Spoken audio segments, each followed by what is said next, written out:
عن جابر رضی اللہ تعالی عنہ قال قال رسول اللہ صلی اللہ علیہ وسلم من ضمن لی ما بین لحییہ ورجلیہ ضمنت له الجنہ وما من صدقۃ احب الی اللہ عز وجل من قول او کما قال صلی اللہ علیہ وسلم۔ یہ ایک حدیث ہے حضرت جابر رضی اللہ تعالی عنہ جو حضور اقدس صلی اللہ علیہ وسلم کے بڑے مقرب صحابیوں میں سے ہیں۔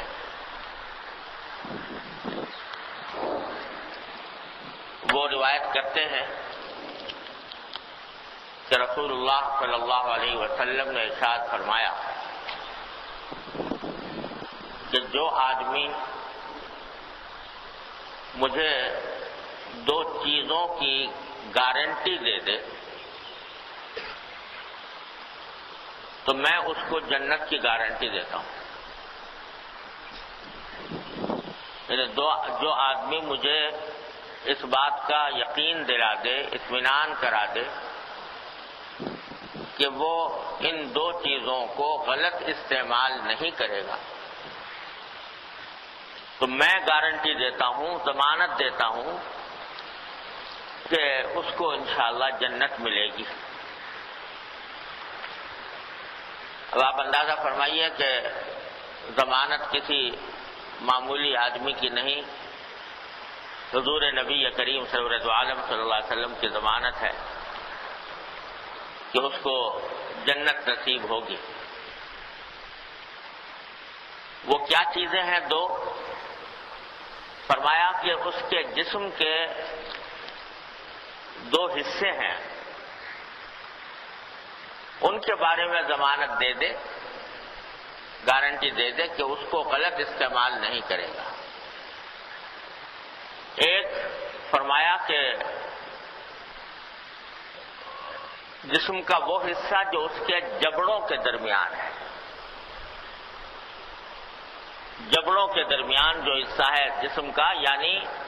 اس کا منہ اور اس کی زبان، اس کے بارے میں گارنٹی دے دے کہ اس کو وہ غلط استعمال نہیں کرے گا۔ اور دوسرے جسم کا وہ حصہ جو اس کی ٹانگوں کے درمیان ہے، اور اس سے اشارہ ہے انسان کی شرمگاہ کی طرف، کہ اس کی کا اطمینان دلا دے اور اس کی گارنٹی دے دے کہ اس کو غلط استعمال نہیں کرے گا، کسی بدکاری میں مبتلا نہیں ہوگا، تو میں اس کو جنت کی ضمانت دیتا ہوں۔ ہے تو چھوٹا سا ارشاد، مختصر سا ارشاد ہے، لیکن حقیقت میں بڑے عظیم معانی اس میں پوشیدہ ہیں، کیونکہ اگر دیکھا جائے تو انسان جتنے گناہ کرتا ہے اس کا بنیادی سبب انسان کے جسم کے یہی حصے ہوتے ہیں۔ یعنی شرمگاہ سے اشارہ ہے انسان کی جنسی اور نفسانی خواہشات کی طرف، کہ جب وہ جنسی خواہشات اپنے قابو میں نہیں ہوتی اور حدود کی پابند نہیں رہتی تو پھر اس کے نتیجے میں بہت سارے گناہ سرزد ہوتے ہیں۔ اللہ بچائے، جو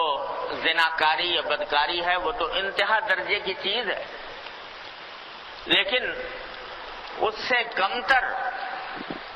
جس کو حدیث میں آنکھوں کے زنا سے تعبیر کیا گیا یا ہاتھوں کے زنا سے تعبیر کیا گیا یا کانوں کے زنا سے تعبیر کیا گیا، کہ آنکھوں کو استعمال کرنا اپنی جنسی اور نفسانی خواہشات کو کے ماتحت نامحرم کو لذت لینے کی غرض سے ناجائز طریقے پر دیکھنا، یہ بھی اسی میں داخل ہے، اور فحاشی کی باتیں سننا یا کرنا یہ بھی اس میں داخل ہے۔ تو جو آدمی اپنی نگاہ کی حفاظت نہیں کر رہا وہ بھی در حقیقت اپنی شرمگاہ یعنی جنسی خواہشات کو قابو میں نہیں ہے، اس کے قابو میں نہیں ہے۔ اگر وہ قابو میں ہوتی تو آنکھوں کا بھی زنا نہ ہوتا، آنکھوں کی بھی کا بھی گناہ نہ ہوتا، کانوں کا بھی نہ ہوتا۔ تو ایک تو جتنے گناہ ہوتے ہیں ان کا جو بنیادی سرچشمہ ہے یا تو یہ انسان کی نفسانی اور جنسی خواہشات ہوتی ہیں جو اس کو گناہ پر آمادہ کرتی ہیں، یا پھر پیٹ کی ہوتی ہیں کہ آدمی حلال و حرام کی پرواہ کیے بغیر کھانا پینا شروع کر دیتا ہے، روزی کما رہا ہے حرام طریقے سے، ناجائز طریقوں سے، اور جو کھانا کھا رہا ہے، جو لقمہ کھا رہا ہے منہ سے، تو وہ حرام طریقے سے جا رہا ہے، تو منہ کا غلط استعمال ہو رہا ہے، یعنی منہ کے ذریعے حرام چیزیں یا حرام طریقے سے حاصل کی ہوئی چیزیں انسان کھا رہا ہے۔ تو یہ ایک بہت بڑا دروازہ ہے حرام کا۔ اور تیسری چیز جو انسان کو گناہوں میں مبتلا کرتی ہے وہ اس کی زبان، یعنی زبان کا غلط استعمال، وہ اس کو گناہ میں مبتلا کرتا ہے۔ اس واسطے حضرات صوفیاء کرام رحمۃ اللہ علیہم فرماتے ہیں کہ سارے گناہوں کو اگر دیکھو تو 3 قسم کی خواہشیں ہیں جو انسان کو گناہ پر آمادہ کرتی ہیں۔ ایک شرمگاہ کی خواہشات، یعنی شرمگاہ کے غلط استعمال کے سے متعلق گناہ، دوسرے پیٹ کے غلط استعمال کی بنا پر گناہ، اور تیسرے پیٹ کی خواہشات، اور تیسری زبان کی خواہشات۔ سارے گناہ جو ہیں وہ انہی 3 خواہشوں کے گرد گھومتے ہیں۔ یہ قابو میں آ جائیں، یہ کنٹرول میں آ جائیں، اور ان کے بارے میں انسان اس بات کا تہیہ کر لے کہ ان خواہشوں کو اپنے قابو میں رکھے گا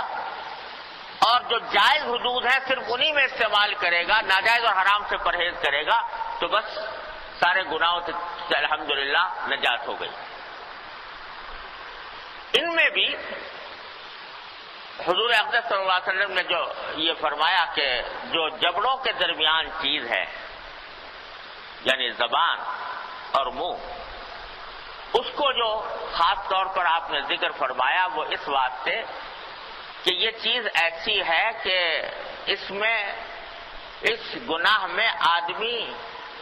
بہت ہی زیادہ مبتلا ہو جاتے ہیں۔